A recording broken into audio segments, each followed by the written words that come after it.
जैसे कि आप सब जानते हैं कि प्रधानमंत्री मोदी गए हैं रशिया और रशिया में प्रधानमंत्री मोदी का भव्य स्वागत हुआ।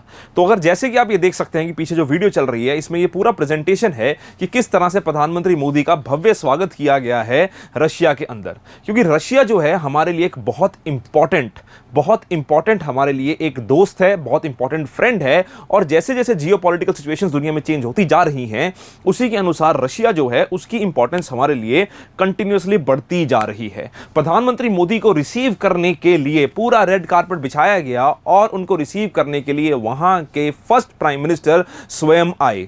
यह रिफ्लेक्ट करता है कि कितना इंपॉर्टेंट रिलेशन है इंडिया और रशिया का। ये जो परेड आप पीछे देख रहे हैं ये परेड रेड आर्मी की परेड है, विक्ट्री परेड है। इस विक्ट्री परेड से प्रधानमंत्री मोदी का स्वागत किया गया है रशिया के अंदर। यह विक्ट्री परेड दर्शाती है कि किस तरह की इंपॉर्टेंस प्रधानमंत्री मोदी को दी गई है जब वो रशिया पधारे हैं। यह सिग्निफाई करता है कि कितना इंपॉर्टेंट रशिया के लिए भी इंडिया है आने वाले समय में और आज के जियोपॉलिटिकल सिचुएशन में। तो दोस्तों आज की इस वीडियो में हम यही चर्चा करने वाले हैं कि क्या है इंडिया रशिया रिलेशंस और क्या इंपैक्ट करता है इंडिया रशिया रिलेशंस का आने वाला फ्यूचर। तो मेरा नाम है अनुज शर्मा। तो आज की इस बात में हम बात करेंगे कि अगर हम इतिहास देखें इंडिया और रशिया का, तो जैसा कि आप सब जानते हैं कि इंडिया और रशिया हिस्टोरिकली भी एक बहुत ही क्लोज पार्टनर्स रहे हैं। कि चाहे फिर वो कोल्ड वॉर का समय हो, जिस कोल्ड वॉर में हमने ये देखा कि दुनिया जो थी वो दो सुपर पावर्स में या दो सुपर ब्लॉक्स में डिवाइडेड थी। So when the world was divided into two superpowers, one was led by USA and one was led by USSR, तो उस समय के ऊपर इंडिया जो था वो नैम का एक हिस्सा बना था। पर इस समय के ऊपर भी हमने ये देखा था कि इंडिया यूएसएसआर का जो रिलेशन था वो काफ़ी ज़्यादा कोर्डियल था अगर हम कंपेयर करें इंडिया और नैम के या यूएस और नैम के रिलेशंस के साथ। तो जो इंडिया रशिया का रिलेशनशिप रहा है, इंडिया रशिया रिलेशनशिप रहा है, ये इंडिया रशिया रिलेशनशिप हमेशा से ही एक क्लोज कॉर्डियल रिलेशनशिप रहा है। इसको हम बहुत बार बोलते हैं कि ये एक इंडिया का ऑल वेदर फ्रेंडशिप रिलेशनशिप रहा है। कि जैसे मर्जी उतार चढ़ाव आए हों, इंडिया ने जो मर्जी प्रॉब्लम्स फेस करी हो, रशिया ने जो मर्जी प्रॉब्लम्स फेस करी हो, पर इंडिया रशिया रिलेशन एक close knit close bonded relationship रहा है जो बहुत ही एक सिग्निफिकेंट इंपॉर्टेंट फैक्टर है when it comes to the relationship between the two countries and the geopolitical situation. तो उसी कॉन्टेक्स्ट में अगर हम देखें तो ये विजिट इतनी इंपॉर्टेंट क्यों है? ये विजिट इतनी इंपॉर्टेंट इसलिए है क्योंकि जब 2019 में भारत के प्रधानमंत्री मोदी साहब दूसरी बार इलेक्ट हुए थे या 2014 में जब पहली बार वो इलेक्ट हुए थे, तो एक ट्रेडिशन रही है, कवायद रही है, कन्वेंशन रही है इंडिया में कि जो जो प्रधानमंत्री इलेक्ट होते हैं वो सबसे पहले ज़्यादातर अपनी नेबरिंग कंट्रीज में विजिट करते हैं। पर प्रधानमंत्री मोदी ने इस बार इस कवायद को तोड़ा, इस रिवायत को तोड़ा, इस कन्वेंशन को तोड़ा।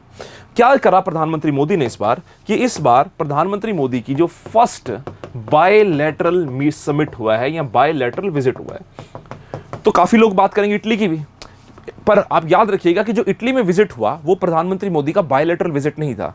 वो G7 में हम इनवाइटीज थे। आप सबने वो वीडियो देखी होगी मेलोडी वाली, तो वो इनवाइटीज थे हम इंडिया वहां पे G7 में, तो वो बायलैटरल विजिट नहीं था। पहला बायलैटरल विजिट प्रधानमंत्री मोदी का 2024 में प्रधानमंत्री पद की तीसरी बार शपथ लेने के बाद, थर्ड टाइम प्राइम मिनिस्टर बनने के बाद पहला विजिट पीएम मोदी का रशिया में हुआ है।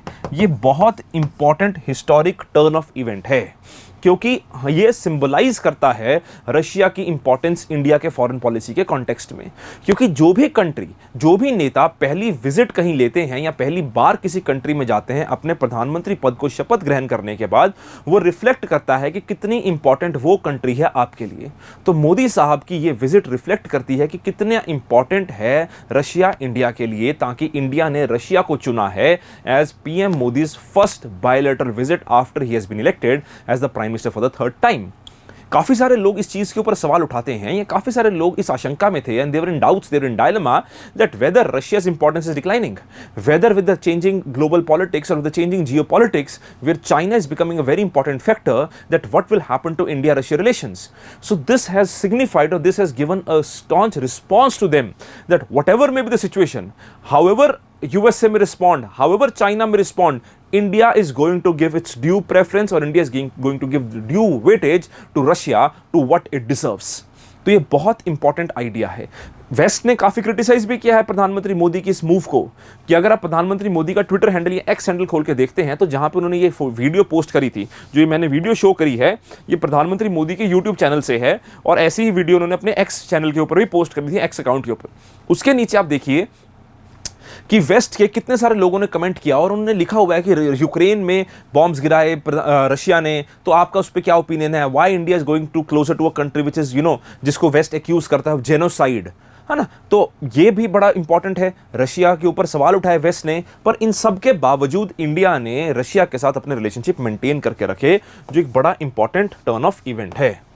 तो अगर हम देखें कि क्यों प्रधानमंत्री मोदी मॉस्को में हैं, इतिहास भी देखेंगे, पर क्यों प्रधानमंत्री मोदी मॉस्को में हैं, ये सी राजा मोहन सर, जो सी राजा मोहन सर का आप नाम सुना होगा, आर्टिकल्स आप इनके अक्सर पढ़ते होंगे, इंडियन एक्सप्रेस में इनके काफी आर्टिकल्स आते हैं।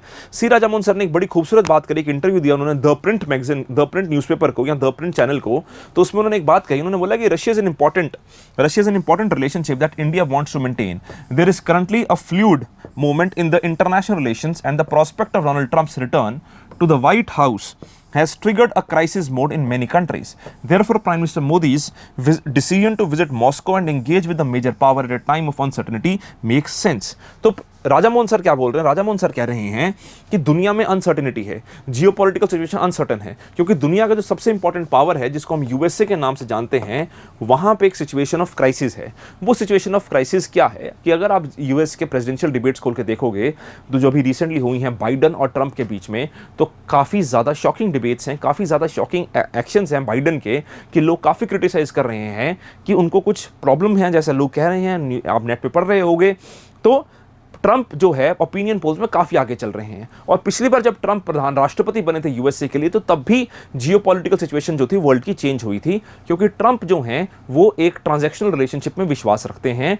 वो इस तरह के रिलेशनशिप में विश्वास रखते हैं कि किसी तरह से यूएसए अपने किसी पार्टनर को एक्स्ट्रा लीवरेज या ओवर लीवरेज नहीं देगा।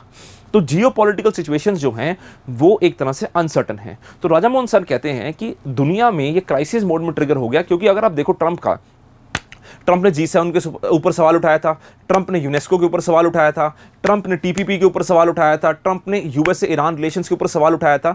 तो ट्रंप ने जब ये सवाल उठाए थे तो हुआ क्या था, दुनिया में क्राइसिस मोड पे वर्ल्ड चला गया था। ट्रंप ने नेटो के ऊपर सवाल उठाया था, और अब हिसाब लगाइए जो प्रधानमंत्री मोदी की विजिट है, ये एक तरह से साइमल्टेनियसली चल रही है कि वहां पे नेटो 75 समिट कर रहा है, इधर प्रधानमंत्री मोदी मिल रहे हैं रशिया से। तो कितना इंपॉर्टेंट इवेंट होगा, आप खुद हिसाब लगाइए।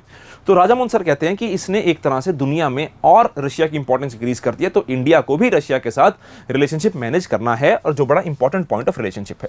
अगर आप इतिहास देखते हैं, ये कल का जो आर्टिकल है, ये कल आया हुआ था द इंडियन एक्सप्रेस में। शुभजीत रॉय सर ने ये आर्टिकल लिखा हुआ, शुभजीत रॉय जी ने आर्टिकल लिखा हुआ है, ये जो कल की इंडियन एक्सप्रेस के एक्सप्लेन्ड पेज में आया था। ये मैंने कल शेयर भी किया था PSIR के अपने टेलीग्राम ग्रुप में। ये मैं आपके सामने चैनल शो कर रहा हूं। ये PPT आप मेरे टेलीग्राम ग्रुप से मिल जाएगी। ये टेलीग्राम ग्रुप्स के लिंक मैं अपने डिस्क्रिप्शन में डलवा दूंगा, कि जो आप में से PSIR ऑप्शनल स्टूडेंट ऑप्ट करना चाहते हैं, हमारे बैचेस स्टार्ट हो रहे हैं 15 जुलाई से। वो ऑप्शनल के बैचेस भी आप ज्वाइन कर सकते हैं।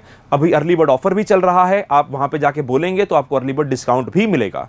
तो और अगर आप PSIR ऑप्शनल के एस्पिरेंट हैं, तो ये एक टेलीग्राम चैनल है, जिस टेलीग्राम चैनल को आप ज्वाइन कर सकते हैं, और इस टेलीग्राम चैनल में मैं रेगुलर अपडेट्स वगैरह जो हैं वो देता रहता हूं। और अगर आप PSIR ऑप्शनल के नहीं हैं, पर सिर्फ GS की प्रिपरेशन के लिए हमारे साथ जुड़ना चाहते हैं या मेरे साथ जुड़ना चाहते हैं, तो ये मेरा पॉलिटी एंड IR का टेलीग्राम ग्रुप है, तो आप इसको भी ज्वाइन कर सकते हैं। ये भी मैं डिस्क्रिप्शन में दे दूंगा। इसमें हम रोज के आर्टिकल्स, न्यूज़पेपर्स या इंपॉर्टेंट इवेंट्स जो हैं वो शेयर करते हैं, चाहे फिर वो पॉलिटिकल साइंस के हों, वो इस ग्रुप में शेयर किए जाते हैं, या पॉलिटी और IR के हों, इस ग्रुप में शेयर किए जाते हैं। तो इस दोनों लिंक्स जो है मैं डिस्क्रिप्शन में डलवा दूंगा, आप इनको ज्वाइन कर सकते हैं। और ये PPT जो है ये मेरे टेलीग्राम चैनल के ऊपर आपको मिल जाएगी। तो चले वापस आते हैं। तो इस आर्टिकल की अगर हम बात कर रहे थे, तो आर्टिकल में अगर हम देखें तो इस आर्टिकल में कुछ बड़ी इंपॉर्टेंट चीजें जो हैं वो शो की गई हैं। वो शो क्या की गई हैं, जैसे कि तो मैं बता रहा था कि 2014 में प्रधानमंत्री मोदी जब इलेक्ट हुए थे तो वो भूटान गए थे, ठीक है जी। 2019 में जब वो इलेक्ट हुए तो वो मालदीव्स और श्रीलंका उनका विजिट किया, पर 2024 में उनका विजिट कहां हुआ, उनका विजिट हुआ रशिया में। एक तो ये आर्टिकल इस चीज के ऊपर रिफ्लेक्ट करता है। दूसरा ये रिफ्लेक्ट करता है जो हम बात कर रहे थे कि एक तरफ प्रधानमंत्री मोदी, PM मोदी विजिट कर रहे हैं रशिया को, और उसी तरफ साइमल्टेनियसली 9 to 11 जुलाई वॉशिंगटन में USA में सेलिब्रेट किया जा रहा है नेटो का 75th year of anti Russia military alliance. तो आप सब जानते हैं कि नेटो की रेलेवेंस क्या है और नेटो की एग्जिस्टेंस क्यों हुई थी। तो नेटो की एग्जिस्टेंस जो था वो कोल्ड वॉर के समय के ऊपर हुई थी। आपने नेटो पढ़ा होगा, आपने वॉर्सो पैक्ट भी पढ़ा होगा, है ना। तो ये सारी चीजें एक तरफ चल रही हैं, दूसरा प्रधानमंत्री मोदी का विजिट हुआ कहां पे, रशिया में। ये एक और इंपॉर्टेंट इवेंट आता है इस चीज में। तीसरी बात क्या की गई है, इस आर्टिकल में बात की गई है कि कितना इंपॉर्टेंट है रशिया हमारे लिए एज डिफेंस पार्टनर। आप सब जानते होंगे कि इंडिया रशिया रिलेशंस में सबसे इंपॉर्टेंट रिलेशन जो है वो है डिफेंस रिलेशंस। ये जो डिफेंस रिलेशन है, ये डिफेंस रिलेशन इंडिया रशिया का एक तरह से स्ट्रॉन्गेस्ट पिलर या स्ट्रॉन्गेस्ट आर्म है। ये इंडिया का स्ट्रॉन्गेस्ट पिलर या स्ट्रॉन्गेस्ट आर्म है। ये स्ट्रॉन्गेस्ट पिलर और ये स्ट्रॉन्गेस्ट आर्म इंडिया रशिया के लिए क्या करता है, ये स्ट्रॉन्गेस्ट पिलर और स्ट्रॉन्गेस्ट आर्म ये रिफ्लेक्ट करता है कि किस तरह से हमारा रिलेशन अभी भी रशिया के साथ इंपॉर्टेंट है। अगर आप सिप्री की रिपोर्ट देखते हैं, अगर आप सिप्री की रिपोर्ट देखते हैं जो बताता है आर्म्स इंपोर्ट को लेके, तो पिछले साल की अगर आप रिपोर्ट निकाल के देखते हैं, आप नेट पे चेक करेंगे तो आपको ये मिलेगा कि इंडिया जो है हाईएस्ट इंपोर्टर ऑफ आर्म्स है दुनिया में, और उसमें से भी one of the largest importer India का कौन है, रशिया। तो डिफेंस रिलेशनशिप जो है वो सबसे इंपॉर्टेंट रिलेशनशिप है। दूसरी बात जो बड़ी इंपॉर्टेंट इस आर्टिकल में रिफ्लेक्ट होती है वो है ट्रेड की बात। वो यहां जो लिखी हुई है, अगर हम ट्रेड की बात करते हैं तो आज के समय के ऊपर इंडिया और रशिया का ट्रेड जो है वो $65 बिलियन के आसपास पहुंचा हुआ है। अगर हम उसको $65 बिलियन के आसपास पहुंचा हुआ है, अब हिसाब लगाइए जब 2014 में मोदी साहब ने शपथ ग्रहण करके पहली बार प्रधानमंत्री बने थे, उस समय के ऊपर इंडिया रशिया का ट्रेड सिर्फ और सिर्फ $10 बिलियन के आसपास था। आज ये ट्रेड जो है ये $65 बिलियन के आसपास पहुंचा हुआ है। ये ट्रेड जो है $65 बिलियन के आसपास पहुंचा हुआ है। ये $65 बिलियन का जो ट्रेड है, इसमें से सबसे ज्यादा ट्रेड अप्रॉक्सीमेटली $61 बिलियन का ट्रेड जो है ये है ऑयल एंड एनर्जी रिसोर्सेज का, जो हम रशिया से लेते हैं। तो प्रॉब्लम क्या है, प्रॉब्लम है ट्रेड डेफिसिट, कि बैलेंस ऑफ ट्रेड जो है that is in favour of Russia, कि $65 बिलियन में से सिर्फ और सिर्फ $61 बिलियन जो है वो या उससे ज्यादा हम रशिया से लेते हैं, तो मात्र $3 बिलियन या $4 बिलियन के आसपास हम रशिया को दे रहे हैं। तो कितना ज्यादा ट्रेड डेफिसिट है या trade in favour of Russia है। तो ये एक बहुत बड़ी प्रॉब्लम है जो इस आर्टिकल में शो करी गई है। और तीसरी बात करी गई है इस आर्टिकल में चाइना के एंगल को लेके। तो ये बड़ा इंपॉर्टेंट है जो इंडिया और रशिया के रिलेशनशिप में इस आर्टिकल में बताया गया है। ये मैंने अपने PSIR के टेलीग्राम ग्रुप में शेयर किया था, आज मैं पॉलिटी के टेलीग्राम ग्रुप में भी शेयर कर दूंगा। आप इसको उठा सकते हैं मेरे इन टेलीग्राम चैनल से जो मैंने आपको ये बताए। चलिए अब वापिस आते हैं इसके ऊपर कि वाई मोदी साहब इन मॉस्को और वाई मोदी इन मॉस्को। तो ये आर्टिकल मैंने पॉइंट्स उठाए हैं। एक फॉरेन पॉलिसी के हमारे थिंकर हैं, एम्बेसडर रहे हैं, रिटायर्ड एम्बेसडर रहे हैं, उनका नाम है अजय बसारिया। तो जो ऑप्शन के स्टूडेंट्स हैं वो इनका नाम भी लिख सकते हैं। अजय बसारिया सर का एक आर्टिकल आया था टाइम्स ऑफ इंडिया न्यूज़पेपर में। तो टाइम्स ऑफ इंडिया न्यूज़पेपर में बहुत अच्छे तरीके से उन्होंने इस आर्टिकल को कवर किया, इस पॉइंट को कवर किया। तो अगर हम उन चीज़ों की बात करें तो सबसे पहले हम देखेंगे लेयर्ड पार्टनरशिप की वो बात करते हैं।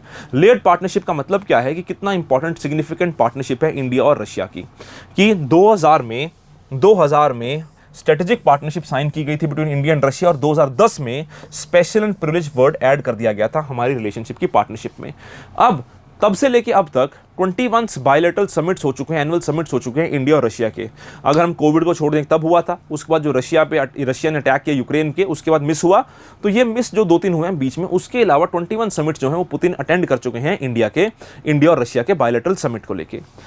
अब 2010 में हमने वर्ड ऐड कर दिया था स्पेशल एंड प्रिविलेज पार्टनरशिप। हमने ये क्यों ऐड किया था, क्योंकि एक तरफ हमने यूएसए से न्यूक्लियर डील कर लिया था, तो हम रशिया को ये शो करना चाहते थे कि आप भी कितने इंपॉर्टेंट प्लेयर हैं हमारे लिए। तो ये आ गया। दूसरा आ गया स्ट्राइकिंग राइट बैलेंस। अब राइट बैलेंस की हम बात करते हैं तो इसमें जो ट्रेड की मैंने बात करी, तो ये ट्रेड का पॉइंट जो है इसमें रिफ्लेक्ट किया जाता है। उसके बाद अगर हम देखें कि पावरिंग अप का मतलब है एनर्जी की बात। तो आप सब जानते हैं कि कुंडनकुलम न्यूक्लियर पार्क जो है या कुंडनकुलम न्यूक्लियर प्लांट जो है वो कितना इंपॉर्टेंट है, और ये किसके साथ मिलकर बनाया जा रहा है, ये मिलकर बनाया जा रहा है रशिया के साथ। उसी तरह डिफेंस की बात हो रही है, जो मैंने अभी आपको पहले डिफेंस की बात करी, तो डिफेंस की बात इसमें हमने रिफ्लेक्ट करी गई है। तीसरी बात है चेंजिंग वर्ल्ड ऑर्डर। अब ये बड़ा इंपॉर्टेंट पॉइंट है sir, changing world order. Changing world order की हम बात करते हैं। चेंजिंग वर्ल्ड ऑर्डर में हम जियोपॉलिटिकल मेस में जो दुनिया है उसकी बात करते हैं। अगर हम जियोपॉलिटिकल मेस की बात करते हैं सर, हम ये देखते हैं कि क्या सिचुएशंस दुनिया फेस कर रहा है। एक तो अभी वर्ल्ड में रशिया यूक्रेन क्राइसिस की बात भी है, और इसके लिए इंडिया का इंपॉर्टेंट बड़ा इनिशिएटिव है या इंडिया का बड़ा इंपॉर्टेंट व्यू पॉइंट है, क्योंकि प्रधानमंत्री मोदी ने पीस की बात करी। यहां पे भी जाके भी प्रधानमंत्री मोदी ने यहां जाने से पहले ही बोला that there has to be a peace in the region, there has to be peace in the world. तो पीस इन द रीजन के लिए रशिया यूक्रेन क्राइसिस का रुकना बड़ा इंपॉर्टेंट है। दूसरा, गाजा में जो हो रहा है, इजराइल गाजा सिचुएशन है, वो भी एक जियोपॉलिटिकल हॉटस्पॉट है दुनिया का, और आप सब जानते हैं कि इंडिया का क्या उसमें ओपिनियन है। इंडिया वहां भी पीस की बात करता है। और तीसरी बात है चाइनाज अग्रेशन। अगर हम चाइना के अग्रेशन की बात करें तो इंडिया जो है, it has been one of the sufferer of China's aggression, as this is the 5th straight year जहां पे इंडियन और Chinese forces military stand off में हैं पिछले 5 साल से लगातार। जब से गालवान हुआ है उससे पहले भी चल रहा था, तो 5 साल हो चुके हैं ऑलमोस्ट जब से मिलिट्री स्टैंड ऑफ में दोनों कंट्रीज जो हैं वो चल रही हैं। पर सबसे इंपॉर्टेंट चीज़ क्या है? सबसे इंपॉर्टेंट चीज़ है चाइनाज चैलेंज। तो चाइनाज चैलेंज क्यों इंपॉर्टेंट है? क्योंकि देखो सर, अगर आप रशिया की सिचुएशन समझते हो तो रशिया के ऊपर दुनिया ने सैंक्शंस लगाए हुए हैं, वेस्ट ने रशिया के ऊपर सैंक्शंस लगाए हुए हैं। अब जब वेस्ट ने रशिया के ऊपर सैंक्शंस लगाए हुए हैं तो सबसे इंपॉर्टेंट रशिया के लिए कौन बनता है? चाइना। अगर अभी हमने देखा था कि इंडिया रशिया का ट्रेड कितना था, $65 बिलियन का। आज के समय के ऊपर इंडिया और रशिया का ट्रेड कितना है, सॉरी इंडिया रशिया और चाइना का ट्रेड कितना है? रशिया और चाइना का ट्रेड है $240 बिलियन का। तो ये एक बड़ा सिग्निफिकेंट पॉइंट ऑफ ट्रेड है दोनों कंट्रीज के बीच में, ठीक है ना। आप देखिए तो चाइना कितना इंपॉर्टेंट है कि पिछले 2 महीने में 2 बार मीट हो चुकी है, मुलाकात हो चुकी है पुतिन साहब की और शी जिनपिंग की। 2 बार मिल चुके हैं पिछले 2 महीने में, और पुतिन साहब ने तो यहां तक कह दिया कि ये जो फेज ऑफ रिलेशनशिप है रशिया का और चाइना का, ये गोल्डन फेज ऑफ रिलेशनशिप है, ये best period in the history है, and there is no limit in the relationship. क्योंकि वेस्ट ने सैंक्शंस लगाए हुए हैं, तो रशिया इंपोर्ट कहां से करेगा? रशिया ट्रेड किसके साथ करेगा? रशिया का सबसे इंपॉर्टेंट ट्रेडिंग पार्टनर कौन बन जाता है? चाइना। अब इंडिया ऐसा क्या प्रेजेंट कर सकता है रशिया को कि रशिया की जो डिपेंडेंस है वो चाइना पे डिक्रीज हो और इंडिया पे इंक्रीज हो? क्योंकि रशिया भी चाहता है कि इंडिया की रेलेवेंस इंक्रीज होती जाए, क्योंकि रशिया ये नहीं चाहता कि इट शुड बी कंसिडर्ड और it should become a vessel state और अ सब स्टेट ऑफ चाइना। तो इंडिया रशिया रिलेशंस ना ही सिर्फ इंडिया के लिए इंपॉर्टेंट है, बट रशिया के लिए भी इंपॉर्टेंट है। तो ये है पूरी कहानी इंडिया रशिया रिलेशंस की, और आज के समय जो प्रधानमंत्री मोदी गए हैं मिलने व्लादिमीर पुतिन साहब से।